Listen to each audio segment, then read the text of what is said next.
The autumn wind of 1987 carried the scent of decay through the Vermont mountains as Dr. Marcus Whitmore stepped out of his weathered pickup truck.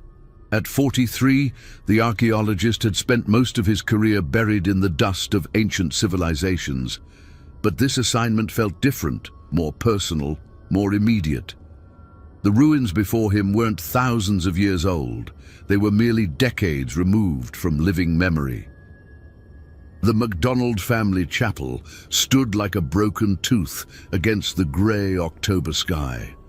What remained of its stone walls rose no higher than 8 feet, covered in a tapestry of moss and ivy that seemed to pulse with each gust of wind. The roof had long since collapsed, leaving only skeletal wooden beams that pointed accusingly toward the heavens. Marcus pulled his leather jacket tighter as he approached the structure. The local historical society had commissioned him to document the site before winter set in, but their briefing had been frustratingly sparse. A family had vanished in 1901. A chapel had been built. Questions remained unanswered. The iron gate that once protected the sacred ground hung askew on rusted hinges, creaking a mournful song that echoed off the surrounding pine trees. Marcus pushed it open, wincing at the metallic shriek that seemed to disturb something deeper than silence. Inside the chapel's remains, fallen leaves had accumulated in drifts against the walls. The stone floor, though cracked and uneven, still bore the outline of wooden pews that had rotted away decades ago.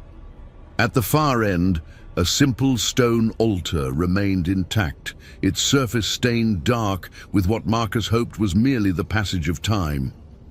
He set down his equipment bag and pulled out his camera, beginning the methodical process of documentation. Through the viewfinder, the chapel looked even more foreboding.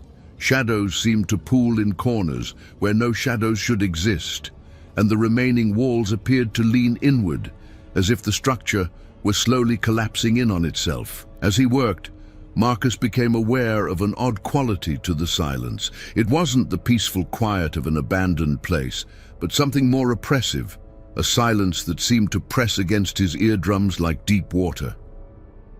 Even the wind, which had been constant since his arrival, seemed muted within the chapel walls. Near the altar, something caught his eye. Kneeling on the cold stone, Marcus brushed away decades of debris to reveal deep gouges in the floor. The marks were deliberate, carved with desperate intensity. They formed no recognizable pattern, but their very randomness spoke of panic, of fingernails scraping against stone in final, futile gestures. "What happened here?" Marcus whispered to himself, his voice swallowed by the oppressive quiet. As if in response, a piece of mortar crumbled from the wall behind him, the small sound unnaturally loud in the stillness. Marcus turned, his heart rate quickening, but saw nothing except the empty doorway framing the darkening Vermont landscape. He forced himself to continue working, but the feeling of being watched grew stronger with each passing minute. The shadows seemed to shift when he wasn't looking directly at them, and twice he could have sworn he heard the faint echo of voices, not from outside, but from somewhere beneath his feet. As the sun began to set behind the mountains, casting long fingers of orange light through the chapel's broken walls, Marcus made a discovery that would haunt his dreams for weeks to come. Hidden beneath a loose stone near the altar, wrapped in oiled cloth that had somehow survived nearly 9 decades, was a leather-bound journal. The cover bore the name Ezra McDonald in faded gold lettering. Marcus's hands trembled as he opened to the first page, where neat handwriting proclaimed, "The Lord has blessed us with this land, and we shall build his house upon it. May our prayers rise like incense to heaven, and may his peace dwell within these walls forever." The date read March 15th, 1901. As darkness settled over the ruins, Marcus carefully closed the journal and gathered his equipment.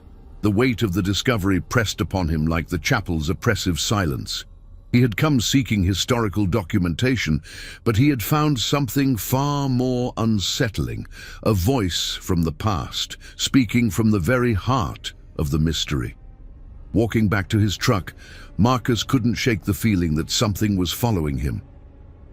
Not footsteps, the silence was too complete for that, but a presence that moved with him through the gathering darkness. He didn't look back until he reached his vehicle, and when he finally did, the chapel stood empty and still. But for just a moment, in the dying light, he could have sworn he saw a figure standing in the doorway, tall, gaunt, and perfectly motionless, as if it had been waiting there for 86 years. Marcus drove away quickly, the journal burning like a coal in his jacket pocket, carrying with it the weight of unanswered prayers and the promise of revelations that might be better left buried. The Riverside Inn sat like a weathered sentinel on the banks of the White River, its Victorian architecture a testament to Vermont's more prosperous past. Marcus had chosen it not for comfort, but for its proximity to the McDonald property and its reputation as a repository of local memory. The elderly proprietor, Mrs. Eleanor Hartwell, had lived in the area her entire 78 years. Marcus spread Ezra McDonald's journal across the small table in his room, the pages yellowed but remarkably preserved. The early entries painted a picture of a devout family man, proud of his growing prosperity and determined to honor God with a chapel on his land. Ezra wrote of his wife, Margaret, and their 3 children, Thomas, age 16, Sarah, 14, and little Mary, only 8 years old. "The foundation stones are laid," read an entry from April 2nd, 1901. "Thomas worked beside me today, his young hands already showing the calluses of honest labor. Margaret brought us water and spoke of the beautiful services we shall hold come winter. The children are excited to have their own place of worship, away from the long journey to town." But as Marcus read deeper into the journal, the tone began to shift. By late April, Ezra's handwriting had become more erratic, his words tinged with an unease he couldn't quite articulate. April 28th, 1901. "Something troubles me about the chapel, though I cannot say what. The acoustics are strange. Our voices seem to echo from places where no echo should exist. Margaret noticed it too during yesterday's evening prayers. She said it felt as though someone else was speaking our words back to us, but from beneath the floor." Marcus paused, remembering the voices he thought he'd heard the previous day. He glanced toward the window, where the last light of day was fading behind the mountains, then returned to the journal. May 15th, 1901. "The children no longer wish to pray in the chapel.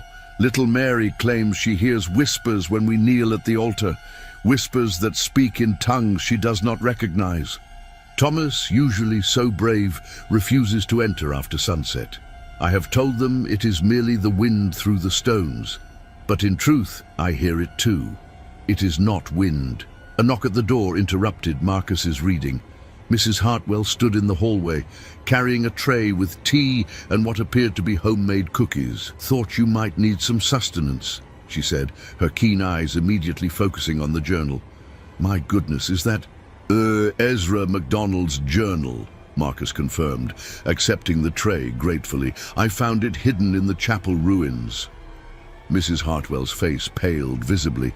She set the tray down with trembling hands and sank into the room's only chair. "I never thought, after all these years, I never thought anything would be found." "You knew the family?" "Not personally, mind you. I was only 8 when they disappeared. But my grandmother, God rest her soul, she knew Margaret McDonald well. They were friends, attended the same quilting circle in town." Mrs. Hartwell's voice dropped to barely above a whisper. "Grandmother always said there was something unnatural about that disappearance." Marcus leaned forward, his academic instincts overriding his growing unease. "What did she tell you?" "The McDonalds were regular churchgoers, never missed a Sunday service in town, but after they built that chapel, they stopped coming altogether." Reverend Blackwood was concerned. He rode out to check on them in early June of 1901. Mrs. Hartwell paused, wrapping her shawl tighter around her shoulders. "He found the chapel door locked from the inside, but no one answered his calls. When the sheriff finally broke down the door 3 days later, the place was empty. Not just empty, It was as if the family had simply vanished mid-prayer. Mid-prayer, the altar was set for service. Candles were still burning, though they should have guttered out hours before. The family Bible was open to Psalms, and there were 5 sets of knee impressions in the dust before the altar, as if they'd been kneeling there for a very long time. Mrs. Hartwell's voice cracked slightly, but strangest of all, there were scratches in the stone floor around the altar. Deep scratches, like fingernails clawing at rock. Marcus felt a chill run down his spine, remembering the gouges he'd discovered near the altar. What happened to the investigation? Sheriff declared it an unsolved disappearance. Some folks thought they'd run off to escape debts, but Ezra McDonald was a prosperous man. Others whispered about foul play, but there was no evidence of violence. The chapel was sealed up, and eventually people just stopped talking about it. After Mrs. Hartwell left, Marcus returned to the journal with renewed urgency. The entries from late May and early June painted an increasingly disturbing picture. May 30th, 1901. Margaret refuses to enter the chapel now. She claims the whispers have grown louder, more insistent. Last night she swore she heard them calling our names, one by one, in voices that sounded like our own. I told her she was imagining things, but when I went to check the chapel this morning, I found fresh scratches around the altar. No animal could have made such marks. June 3rd, 1901. I fear we have built something unholy. The chapel draws us to it, even as it terrifies us. Thomas found me standing at the altar this morning with no memory of how I got there. The children speak of dreams where they are kneeling in the chapel, praying words they do not understand to something that is not God. Margaret begs me to tear it down, but I cannot. Something will not let me. The final entry was dated June 7th, 1901, and the handwriting was barely legible, as if written in great haste or extreme distress. It calls to us now in daylight. The whispers have become voices, and the voices have become commands.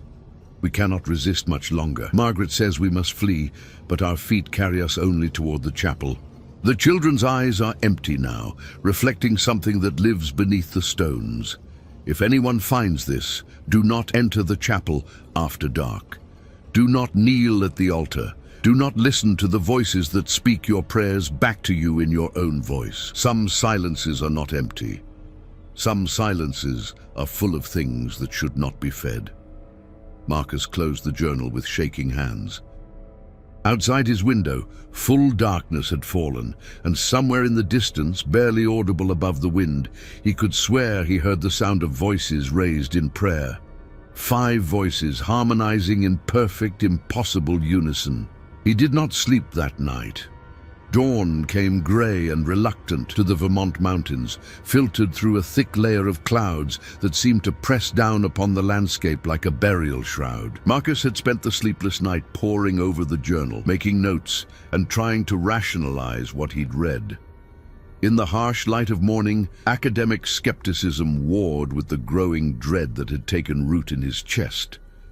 He returned to the chapel site armed with more sophisticated equipment, ground-penetrating radar, soil analysis tools, and a digital recorder to document any acoustic anomalies. If there were answers to be found, they would be found through scientific method, not superstition.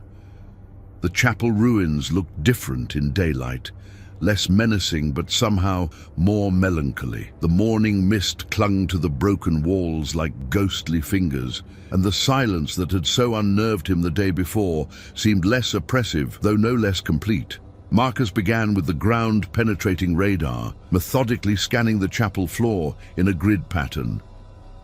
The device painted a picture of the subsurface in green and amber lines on its small screen, revealing the foundations, scattered debris, and, unexpectedly, what appeared to be a void beneath the altar. "Interesting," Marcus murmured, adjusting the radar settings for a deeper scan.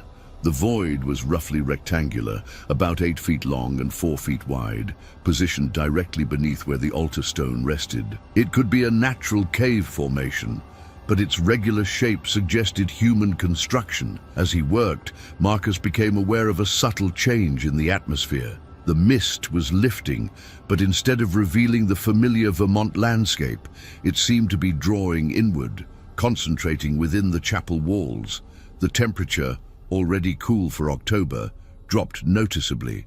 He set up his digital recorder near the altar and began documenting his findings. October 15th, 1987, 9:47 a.m. Ground-penetrating radar has revealed what appears to be a chamber or void beneath the altar stone.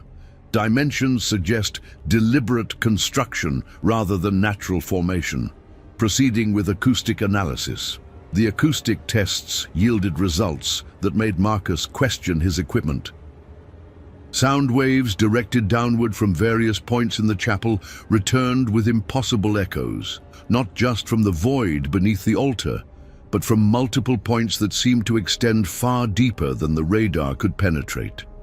It was as if the chapel sat atop a vast network of chambers, all connected by passages too narrow for the radar to detect. More disturbing still, when Marcus played back his recorded voice, he could hear additional sounds beneath his words, faint whispers that seemed to mirror his speech, creating an eerie harmony that raised the hair on his arms. "This is impossible," he said aloud, then immediately regretted it as his words seemed to hang in the air longer than they should, echoing from directions that defied the chapel's simple geometry.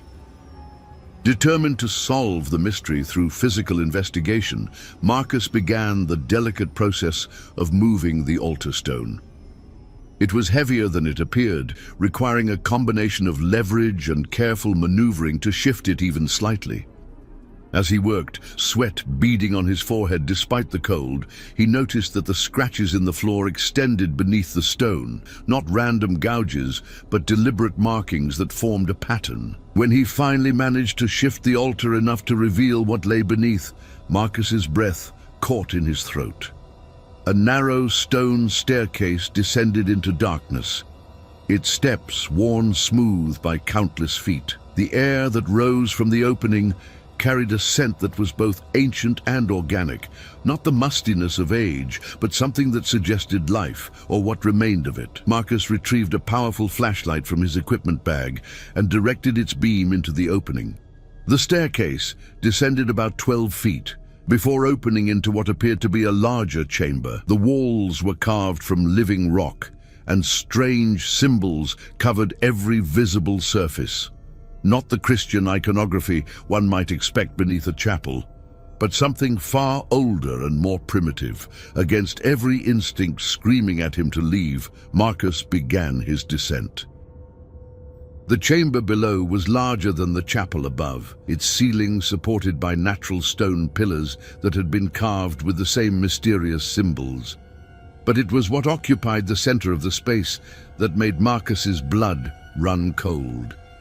5 stone slabs were arranged in a circle around a central depression in the floor. Each slab bore the carved outline of a human form, 2 adults and 3 children, their proportions matching what Marcus knew of the McDonald family. The stone was stained dark, and the air above each slab shimmered slightly, as if with heat waves, though the chamber was bitterly cold. In the central depression lay a collection of objects that told a story more horrifying than any journal entry.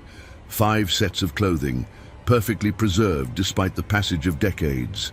A man's work shirt and trousers, a woman's dress and apron. Children's garments ranging from a teenager's coat to a small girl's pinafore. All were arranged as if their wearers had simply dissolved, leaving only empty fabric behind. But most disturbing of all were the sounds. As Marcus stood in the chamber, his flashlight beam dancing across the carved walls, he began to hear them. The whispers Ezra McDonald had written about. They seemed to come from the stone itself, a constant murmur of voices speaking in unison, their words just beyond comprehension. The whispers grew louder as Marcus approached the central depression, and with growing horror he realized they were prayers, fragments of familiar psalms and hymns, but spoken in reverse, the sacred words twisted into something that felt fundamentally wrong. His digital recorder, still running, captured every sound, but when Marcus looked at its display, the audio levels showed impossible readings, sounds registering from frequencies that human ears couldn't detect, voices layered upon voices in harmonies that seemed to extend infinitely downward.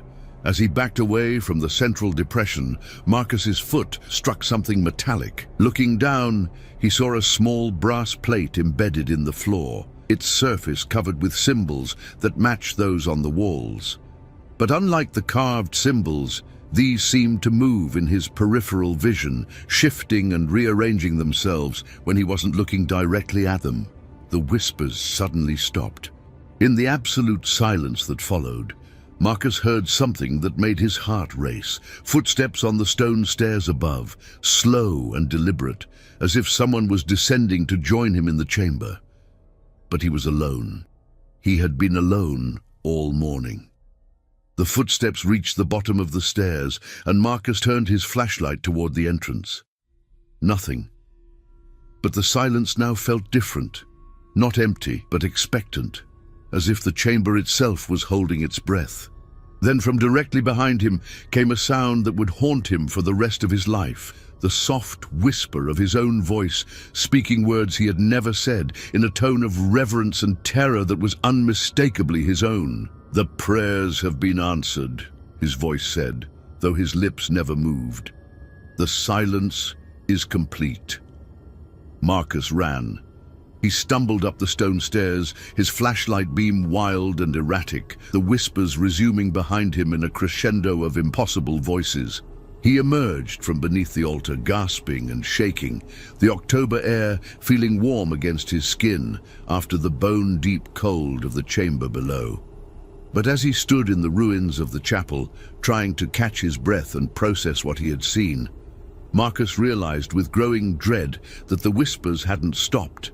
They were still there, just at the edge of hearing, following him up from the depths like smoke rising from a fire that could never be extinguished. And somewhere in that chorus of voices, he could swear he heard 5 distinct tones: a man, a woman, and 3 children, all speaking his name in perfect, terrifying unison. Marcus drove back to the Riverside Inn in a state barely controlled panic, his hands gripping the steering wheel so tightly his knuckles had gone white. The digital recorder sat on the passenger seat like an accusation, its red recording light still blinking, capturing sounds that shouldn't exist. Mrs. Hartwell was waiting for him in the inn's small lobby, her weathered face creased with concern. "Dr. Whitmore, you look as though you've seen a ghost." "Something like that," Marcus managed, his voice hoarse. He needed answers, and Mrs. Hartwell was his only connection to the area's living memory. "Mrs. Hartwell, I need to know everything your grandmother told you about the McDonalds. Everything, no matter how strange it might sound." The elderly woman studied his face for a long moment, then nodded slowly. "Come to the kitchen. I'll make tea and we'll talk properly."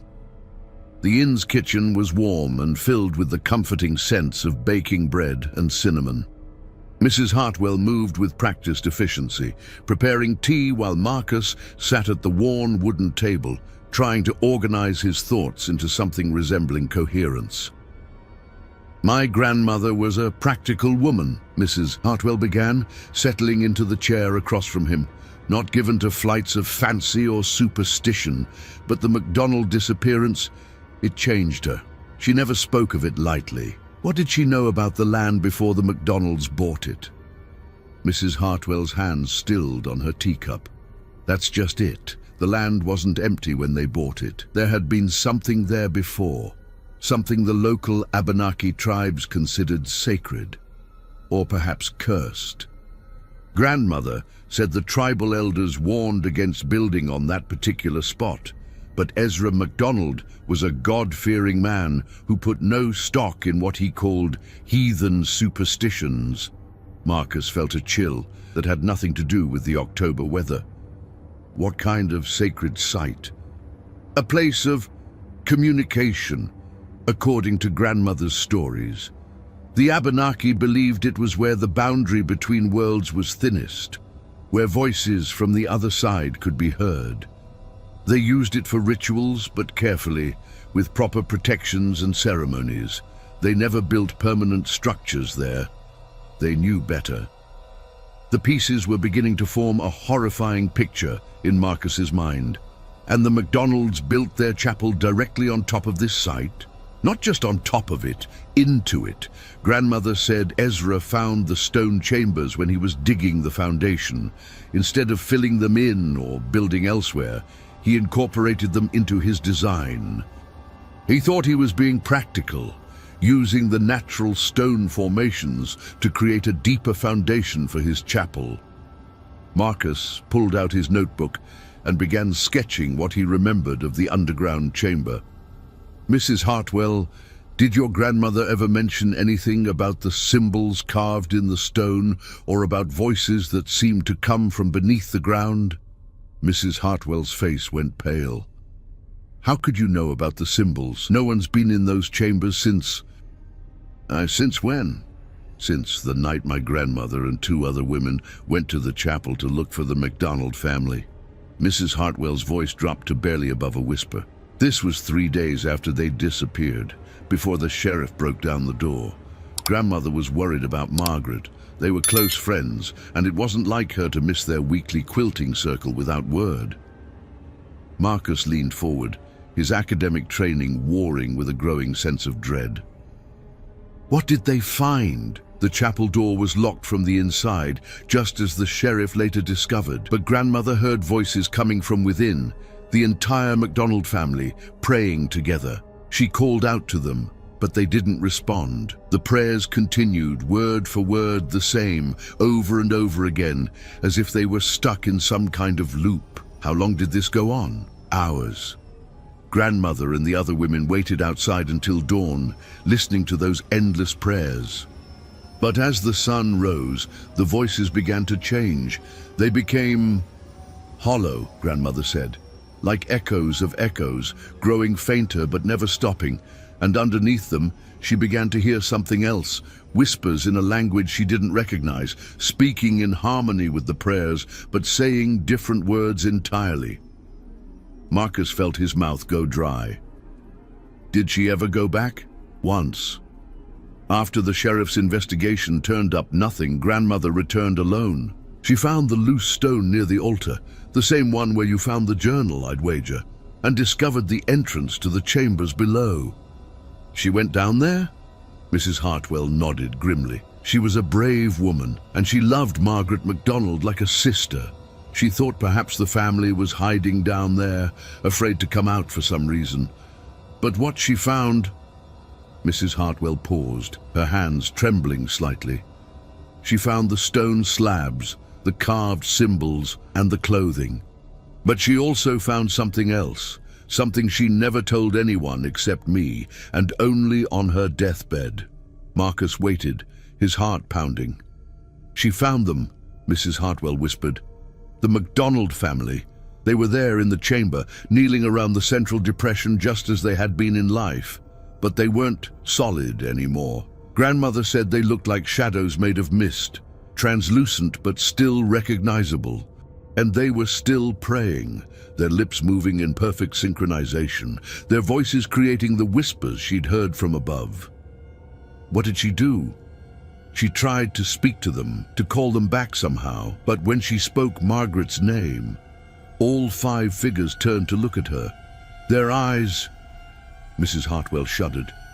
Grandmother said their eyes were empty, but not vacant.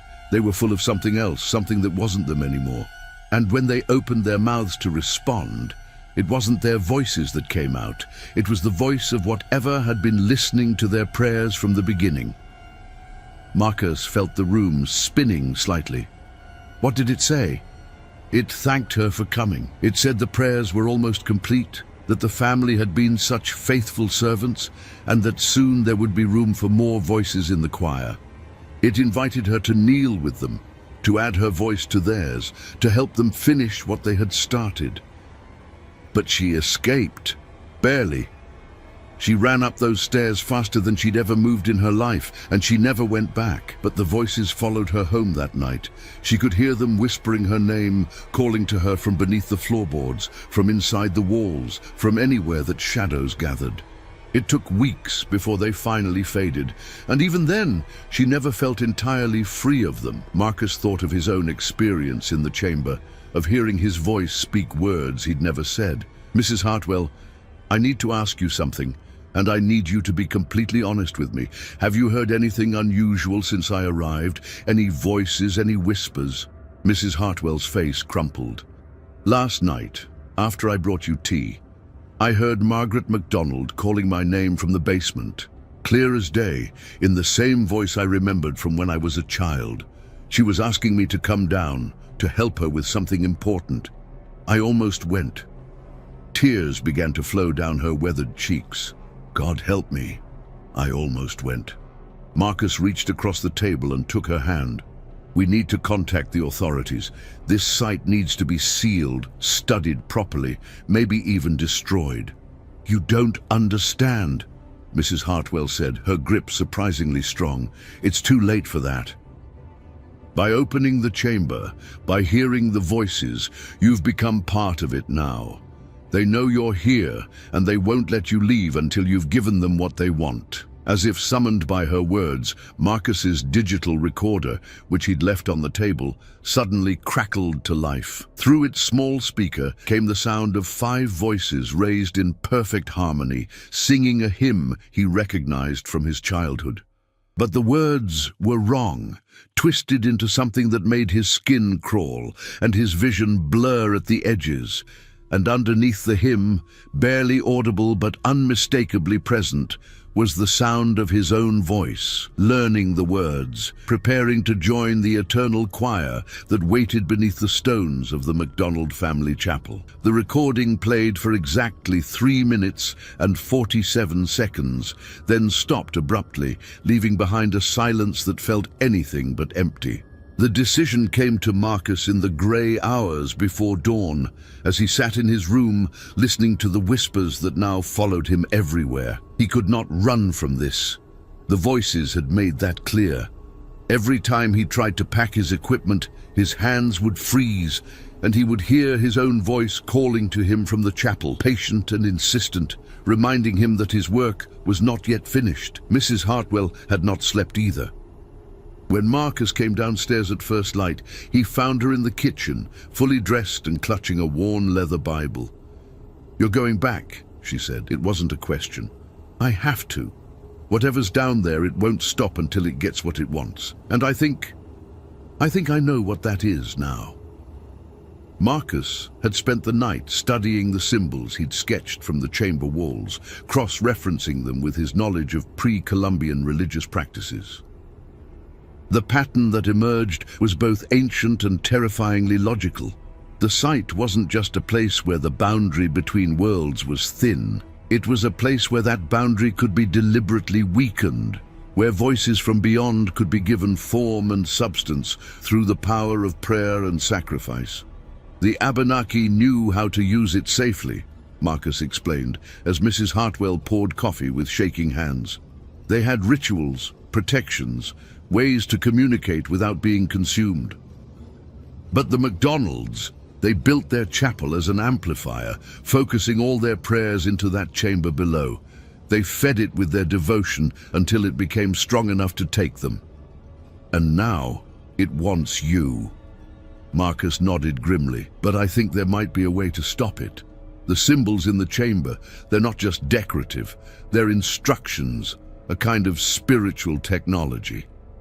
If I can understand them properly, I might be able to reverse what the MacDonalds started. Mrs.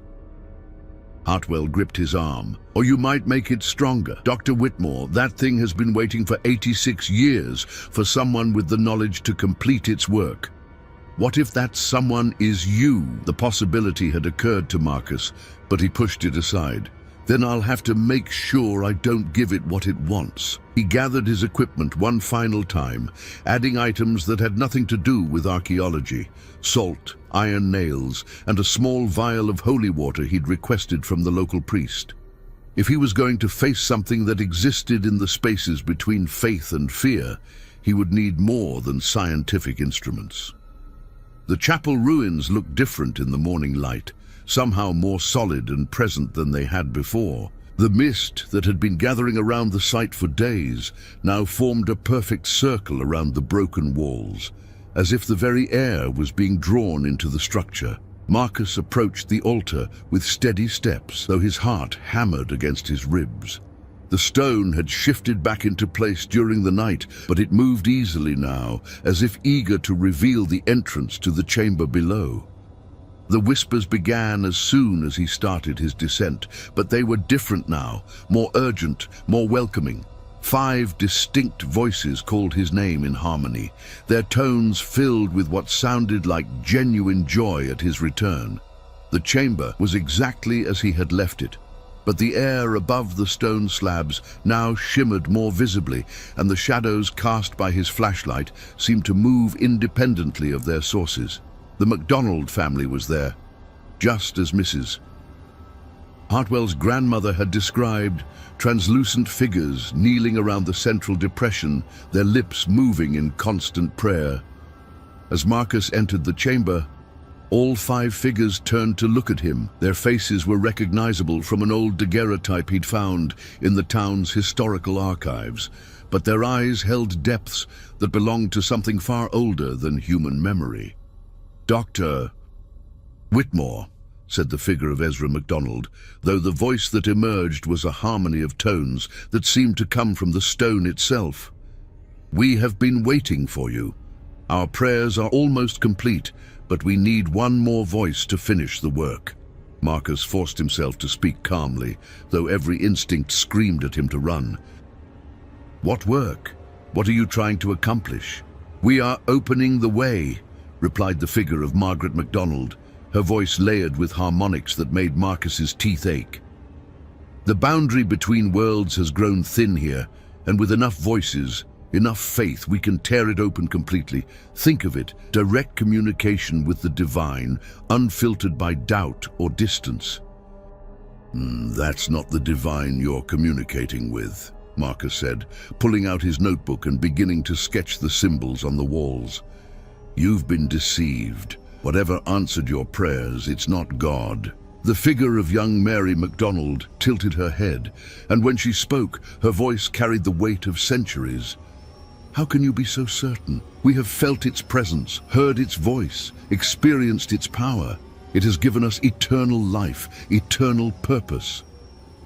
"What more proof do you need?" Marcus continued sketching, his academic mind working to decode the symbolic language carved into the stone. The pattern was becoming clearer, a ritual of summoning and binding designed to create a permanent gateway between dimensions. The McDonalds hadn't been consumed by whatever they'd contacted. They'd been transformed into living anchors, holding the gateway partially open through the power of their endless prayers. "Because," Marcus said, completing his analysis of the symbols, "what you're describing isn't divine communication, it's invasion. You're not opening a door to heaven, you're tearing a hole in reality itself." The 5 figures rose in unison, their translucent forms becoming more solid as they moved. "You understand so little," said the voice of Thomas MacDonald, "but you will learn. Add your voice to ours, and you will see the truth of what we have accomplished." Marcus pulled out the iron nails and began driving them into specific points around the chamber, following the pattern he'd decoded from the symbols. Each nail struck stone with a sound like a bell tolling, and with each impact, the whispers in the air grew more agitated. "What are you doing?" demanded the collective voice of the MacDonald family, their forms flickering like candle flames in a wind. "I'm finishing what you started," Marcus replied, pulling out the vial of holy water. "But not the way you intended." The symbols on the walls had told him everything he needed to know. The ritual the MacDonalds had unknowingly begun required 5 voices to open the gateway, but it required 6 to close it permanently. The 6th voice had to come from someone who understood the true nature of what they were facing, someone who could speak the words of binding rather than summoning. Marcus began to recite the counter-ritual he'd pieced together from the symbols, his voice echoing strangely in the chamber as he spoke words in the ancient Abenaki tongue. The holy water hissed as it struck the stone slabs, and the iron nails began to glow with a cold blue light. The McDonald family's forms writhed and twisted, their harmonious voices becoming discordant screams. "You don't understand what you're doing!" they cried in unison. "Without us, the gateway will collapse. The voices from beyond will be trapped on this side." "That's exactly what I'm counting on," Marcus replied, continuing his recitation.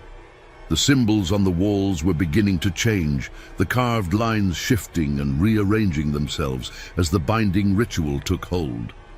But as Marcus spoke the final words of the counter-ritual, he realized with growing horror that the McDonald family had been telling the truth about one thing. He didn't fully understand what he was doing. The gateway wasn't just closing, it was inverting, turning inside out like a cosmic wound healing in reverse. The whispers that had plagued him for days suddenly stopped, replaced by a silence so complete it seemed to have physical weight.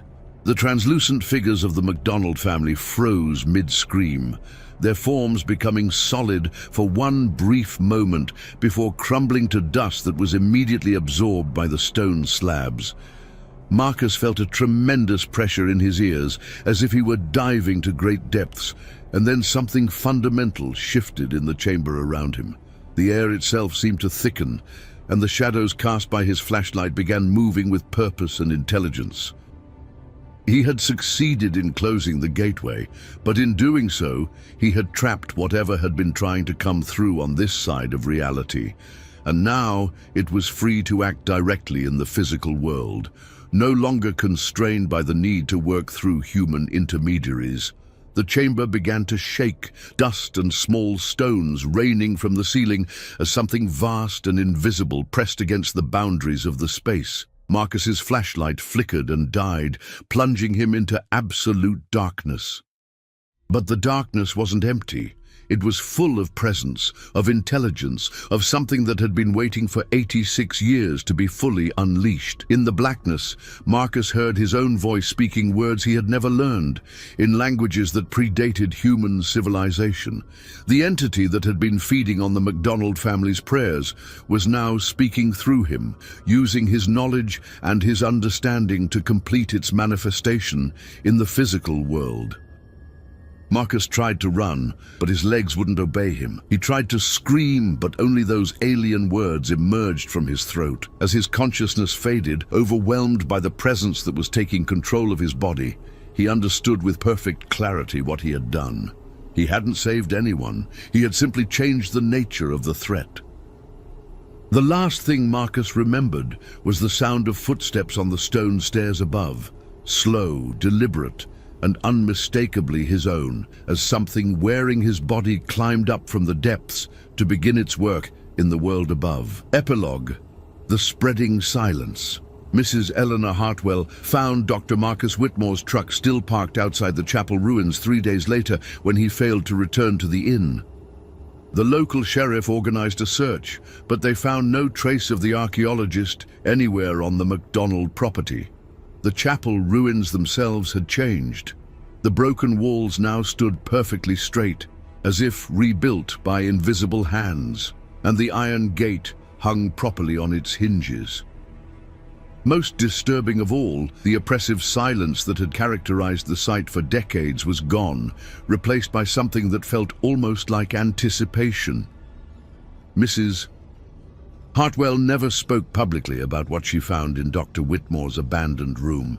His notes scattered across the floor, his equipment bag empty, and his final journal entry, written in handwriting that grew progressively less recognizable with each line. The ritual is complete, the gateway is closed, but the guardian is free. It wears my knowledge now, my understanding of this world and its people. It will be patient, as it has always been patient. It will build new chapels, gather new voices, and this time it will not make the mistake of revealing itself too soon.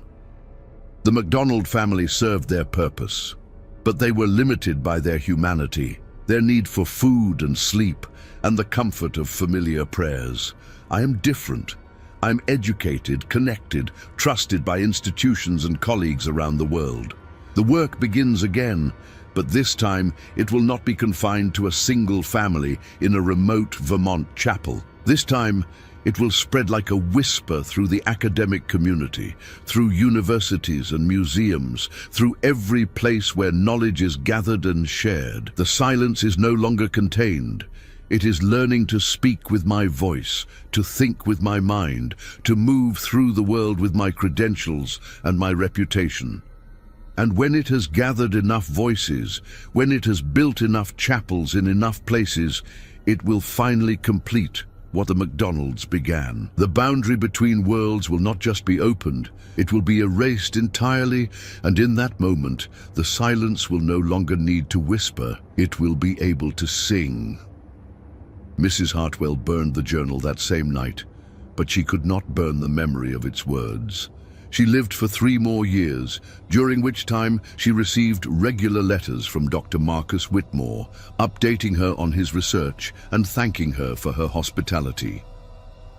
The letters were perfectly normal, written in his familiar handwriting and bearing his authentic signature, but Mrs. Hartwell never answered them because she had attended Dr. Marcus Whitmore's memorial service 6 months after his disappearance, and she had watched them lower an empty coffin into the ground of the Riverside Cemetery. The letters continued to arrive long after her death, addressed to subsequent owners of the Riverside Inn.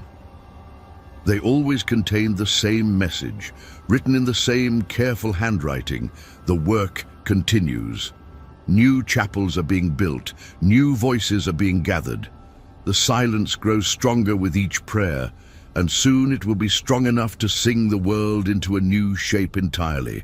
Thank you for your part in making this possible. Your grandmother would be proud to know that her story helped us understand what we needed to do. The MacDonald family sends their regards from the place where all prayers eventually go to die. With eternal gratitude, Dr. Marcus Whitmore, Professor of Archaeology, Miskatonic University. And in chapels and churches across New England, in university lecture halls and museum basements, in any place where knowledge was gathered and shared, people began to report the same phenomenon. Voices in the walls, whispers beneath the floorboards, and the growing certainty that their prayers were being heard by something that was definitely listening, but was definitely not God. The silence that had once been contained within the ruins of a single Vermont chapel was learning to speak with 1,000 voices, and it was very, very patient. After all, it had been waiting for centuries to be properly introduced to the world. Now, finally, it was ready to make some